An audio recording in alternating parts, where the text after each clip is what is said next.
আজকের এই বিশেষ ভিডিওতে কিছু গুরুত্বপূর্ণ আলোচনা আমি করব। যারা তন্ত্রবিদ্যা সম্পর্কে জানতে আগ্রহী এবং অনেকেরই মনে প্রশ্ন থাকে যে তন্ত্রবিদ্যা এবং জ্যোতিষবিদ্যা একে অপরের উপর নির্ভরশীল কিনা, এই ভিডিওতে বিশেষভাবে আলোচনা করা হবে তন্ত্রের অধিকারী অর্থাৎ তন্ত্রবিদ্যা প্রয়োগের অধিকার কি সবার মধ্যে আছে কিনা, তন্ত্র কি, বশীকরণ অথবা মারণবিদ্যা অথবা স্তম্ভন ক্রিয়া তন্ত্রের মাধ্যমে কিভাবে করা যায় সেই বিষয়তে।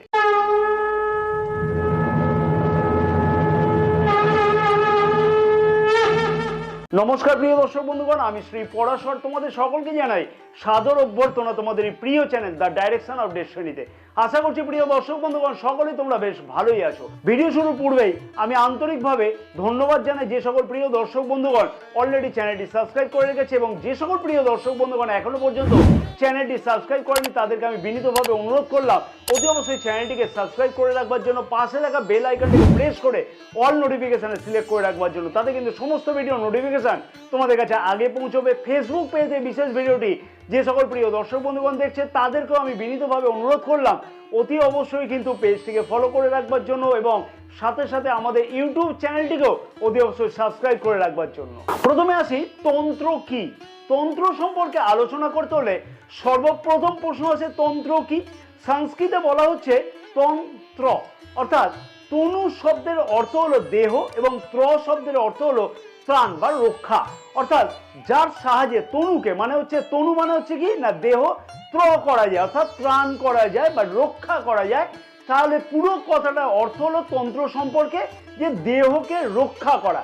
তন্ত্র সম্পর্কে আশা করছি তোমাদেরকে বোঝাতে পারলাম। তন্ত্রশাস্ত্র কিন্তু অতি পুরাতন ভারতীয় সভ্যতা সংস্কৃতি এবং বাংময়ের সবচেয়ে প্রাচীন অঙ্গ। প্রাচীন শাস্ত্র মানে ভারতীয় সনাতন শাস্ত্র বা হিন্দু শাস্ত্রকে যদি সঠিকভাবে ঘেঁটে দেখা যায় তাহলে অনেক ক্ষেত্রেতে জানা যায় যে তন্ত্রশাস্ত্রের জন্ম বেদেরও কিন্তু অনেক পূর্বে হয়েছে।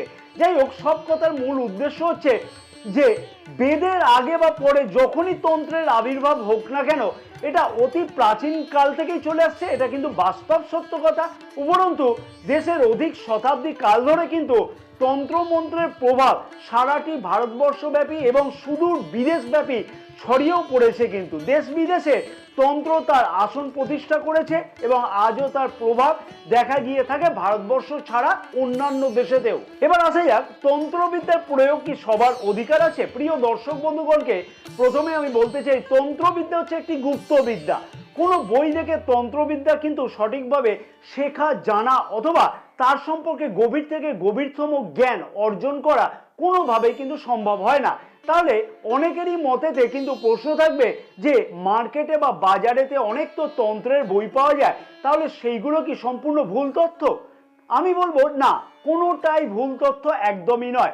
কিন্তু আমি প্রিয় দর্শক বন্ধুগণকে প্রশ্ন করব, মাধ্যমিক, উচ্চ মাধ্যমিক অথবা বিভিন্ন ধরনের পড়াশোনা যখন করা হয় তখন বাজারে বই যেগুলো বিক্রি হয় সেই বইগুলো কি পড়েই আমরা অভিজ্ঞতা সঞ্চয় করে পরীক্ষাতে যাই, না তার জন্য কি আমরা কোনো শিক্ষকের সাহায্য প্রাপ্তি হই বা কোনো স্কুল বা কলেজ থাকে না এই সম্পর্কে? তাই প্রিয় দর্শক বন্ধুগণকে আমি একটাই কথা বলবো, তন্ত্রের গুপ্ত রহস্য যদি জানতে হয়, তার সম্পর্কে সাধন যদি করতে হয় অথবা সঠিক সাধনের মার্গদর্শন করতে হয় তাহলে কোনো গুরুর সাহায্য নিয়ে সেই সম্পর্কে জানতে হবে। কিভাবে সাধন ক্রিয়া করলে সেই সাধন নিজের যেমন কাজে লাগবে তেমনি সমাজের কাজেতেও লাগানো সম্ভব হবে। বই পড়ে অনেক জিনিস কিন্তু মুখস্থ করে সেই জিনিসটাকে প্রয়োগ করা সম্ভব হয়, কিন্তু তন্ত্রের বই পড়ে সেইটাকে মুখস্থ করে সেই সম্পর্কে কোনো কাজ করা মোটেও কিন্তু সম্ভব ঠিকমতো হয় না। তাহলে এইখান থেকে একটা উত্তর আমরা সর্বশেষভাবে পেলাম যে তন্ত্রের অধিকার সবার থাকে না। গুরু যাকে যেভাবে মার্গদর্শন করবে সেই গুরুর দ্বারাই তন্ত্র সম্পর্কে সঠিকভাবে জ্ঞান নেওয়া সম্ভব হয়। এবং আরেকটি কথা এখানে বলে দেওয়া উচিত যে এই যে লাল বস্ত্র বা রক্ত বস্ত্র অনেকেই ধারণ করে থাকে, রক্ত বস্ত্র কিন্তু সবার ধারণ করার অধিকার থাকে না। পড়াশোনাতে যেমন স্কুল লেভেল, উচ্চ মাধ্যমিক লেভেল বা গ্র্যাজুয়েশন লেভেল বা মাস্টার ডিগ্রি থাকে, তেমনি কিন্তু তন্ত্রের মধ্যে পূর্ণাভিষিক্ত, ক্রম, রাজ্যাভিষিক্ত, সাম্রাজ্যাভিষিক্ত, মহাসাম্রাজ্য অভিষিক্ত এবং আরও অনেক কিছু ডিগ্রিরও ব্যবস্থা করা থাকে এবং সেটা কিন্তু গুরুর দ্বারাই নির্দেশিত করবে কিভাবে কোন পথে সেই সাধন করলে সেই রকমভাবে পথ প্রাপ্তি হবে। এক কথায় বলা চলে তন্ত্র কোনো প্রাতিষ্ঠানিক বিদ্যা নয়, সম্পূর্ণ গুরুমুখী বিদ্যা হিসেবে এই বিদ্যা প্রচলিত আছে। আমার মনেতে অনেক আক্ষেপ থাকে যে এমন কিছু মন্ত্রের অধিকারী বা অধিকারিণী অনেক সাধক বা সাধিকার নেই, কিন্তু সেই সাধক বা সাধিকা অনেক ক্ষেত্রেতে নিজের অধিকার বহির্ভূত হয়ে অনেক কিছু ক্রিয়া করে ফেলে, যার ফলেতে মানুষের কিন্তু সেই রকম কাজ হয় না। ছোট্ট একটি উদাহরণস্বরূপ আমি বলবো যে নীল সরস্বতী কবচ সবার কিন্তু করবার অধিকার নেই। অভিষিক্ত ব্যক্তি বা পূর্ণাভিষিক্ত হলেও কিন্তু মহানীল সরস্বতী কবচ সবার কিন্তু করবার অধিকার থাকে না, তার জন্য কিন্তু অনেক কিছু পথ এগোতে হয়। যাই হোক, এই বিষয়তে আমি আর বিস্তারিত আলোচনা করতে চাইছি না। যদি মনে হয় তন্ত্রকে সঠিকভাবে জানবো, তন্ত্র সম্পর্কে বুঝবো অথবা তন্ত্র বিষয়টিকে শিখবো, তাহলে অতি অবশ্যই আমার সাথে হোয়াটসঅ্যাপের মারফতে যোগাযোগ করতে পারো। আমি সম্পূর্ণ নিজে থেকে গাইড করে দেবো কীরকমভাবে তন্ত্রের বিষয়তে এগোতে হয় বা সাধন প্রক্রিয়া সম্পর্কে সম্পূর্ণভাবে আমি বিস্তারিত বুঝে গাইড করবার চেষ্টা করব, অতি অবশ্যই বিনামূল্যে নয়, পারিশ্রমিকের বিনিময়েতে। কারণ কি, আমার বাপ ঠাকুর দাদা পর্যন্ত এই তন্ত্রের বিষয়ে কাজ করে এসছে বা আসছে এবং আমিও কিন্তু এই তন্ত্র লাইনেতে 1 বছর 2 বছর দেখতে দেখতে 12 থেকে 13 বছর হয়ে গেল আমি এই নিয়েই কাজ করে যাচ্ছি, তন্ত্র এবং জ্যোতিষ বিদ্যা সম্পর্কে। তাই অতি অবশ্যই বলবো যে সঠিকভাবে তন্ত্র শেখবার জন্য অতি অবশ্যই যোগাযোগ করতে পারো। তবে কোনো কোর্সের মাধ্যমে সামান্য কয়েকটি দিনেতে কিন্তু তন্ত্র শেখা সম্ভব হয় না। অতি অবশ্যই বেসিক লেভেল শেখবার জন্য যোগাযোগ করতে পারো। বেসিক লেভেল শেখবার পরেতে যদি মনে হয় যে হ্যাঁ আমার আগে এগোনো সম্ভব, তাহলে সেই সম্পর্কে আবার কিন্তু আমরা বিস্তারিতভাবে আলোচনা করে নেব। বশীকরণ, মারণ, স্তম্ভন প্রভৃতি কিন্তু সকল বিদ্যাকে তন্ত্রের ষটকর্মের বিদ্যা বলা হয়ে থাকে এবং এই সকল বিদ্যা কিন্তু বই পড়ে তার প্রয়োগ করে কখনোই কিন্তু করা উচিত নয়।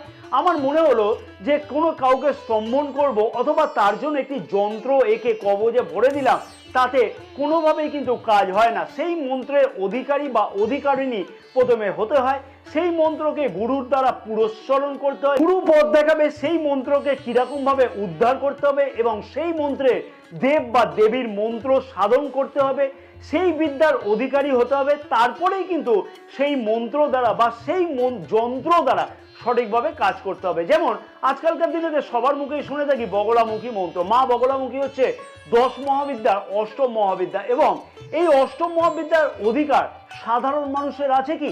আজকে আমি ইষ্ট সাধন করলাম না বা সরাসরি 8ম মহাবিদ্যা প্রয়োগ করতে থাকলাম, সেটা কিন্তু আমার বা আমার পরিবারেতে কাছে থেকেই সঠিক হবে?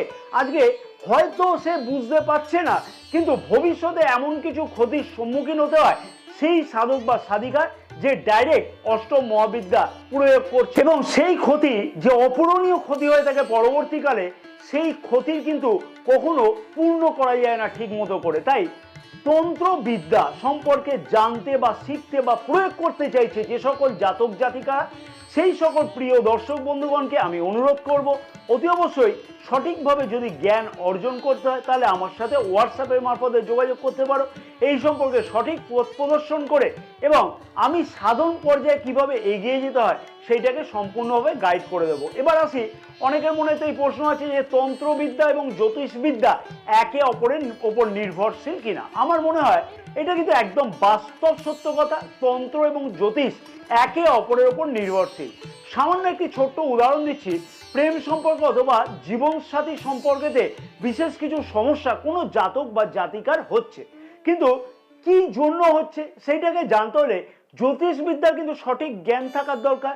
অর্থাৎ পঞ্চম ভাব বা সপ্তম ভাবেতে কোন গ্রহের কি অবস্থান আছে, পঞ্চম ভাব বা সপ্তম ভাব কোনো পাপক গ্রহ দ্বারা কোনো পীড়িত আছে কিনা অথবা কারোর দ্বারা ক্ষতি সাধন হচ্ছে কিনা, সেটা কিন্তু আগে বলে দেবে কে না জ্যোতিষ, পথ দেখাবে আমাকে জ্যোতিষ। এবং সেই জ্ঞান যদি না থাকে তাহলে কিন্তু সেই কাজ করতে তন্ত্র সম্পর্কে আমি কি কাজ করব সেটা কিন্তু বিশালভাবে অসুবিধা হবে। তাহলে মোটামুটি একটা তোমাদের কাছে ধারণা দিতে পারলাম যে তন্ত্র এবং জ্যোতিষ দুটোই কিন্তু একে অপরের উপর নির্ভরশীল। তাই জ্যোতিষ বা তন্ত্রের সঠিক জ্ঞান পাওয়ার জন্য বা তন্ত্রের সাধন পদ্ধতি ছাড়াও শর্টকর্ম বিদ্যা শেখবার জন্য হোয়াটসঅ্যাপের মারফতে যোগাযোগ করতে পারো। এবং আশা করছি যে যতটুকু বিদ্যা শিখবে তোমরা, সেই বিদ্যার দ্বারা নিজের যেমন ভালো করতে পারবে, তেমনই কিন্তু সমাজের অন্য কারোরও ভালো করতে পারবে। কারণ তন্ত্রের মানে কিন্তু শুধুমাত্র নিজের বিদ্যার বা নিজের সম্পর্কে ভালো না, অপরকেও ভালো করা।